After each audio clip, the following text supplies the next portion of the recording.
আসসালামু আলাইকুম। আশা করছি সবাই ভালো আছে। তো এই তো সকাল থেকে আজকে ব্লগটা শুরু করলাম। তো সকালবেলা নাস্তা বানিয়ে নেওয়া হচ্ছে আর কি। তো নাস্তার সঙ্গে হচ্ছে মানে ডিম ভাজা, তারপরে হচ্ছে বাসি তরকারি সবকিছু মিলে যে যেটা খাবে সেটা দিয়ে খেয়ে নেবে আর কি।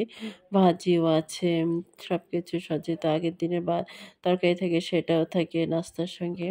তারপরে এই তো হঠাৎ করে শপিংয়ে যাওয়া আর কি। তো শপিংয়ে যাচ্ছি পত্র আজকে হচ্ছে অন্যদিকে হচ্ছে শপিং করব। আমাদের এখানে সোনাপুর বাজার একটা বড় শপ আছে, সেখানে গেলাম। এগুলোর ভিতরে আপনার অনেক কালার আছে। এই ধরনের জর্জেট নেবেন না ইন্ডিয়ান জর্জেট গুলো নেবেন? ইন্ডিয়ান গুলো বেকার তো।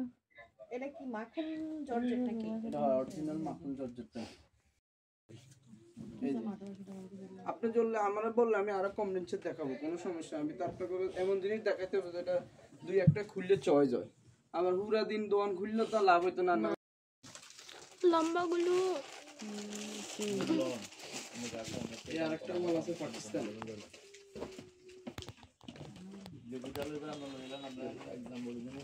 এগুলো আপনারা পড়লে আপনাদের পড়াতে একজনের দেখলে তো করতে পারবে। এগুলো কোন থেকে সুতি সুতি যদি সুতি ছাড়া হয় তাহলে অনেক উড়িয়ে দেওয়া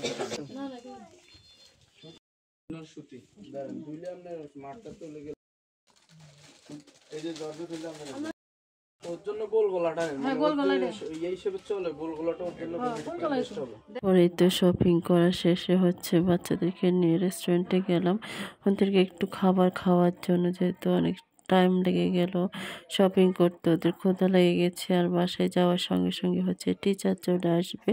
তো সেই ক্ষেত্রে বাহির থেকে খাইয়ে নিচ্ছি, যেহেতু স্কুল তাড়াতাড়ি ছুটি হয়ে যায়। তো টিচারও তাড়াতাড়ি চলে আসে।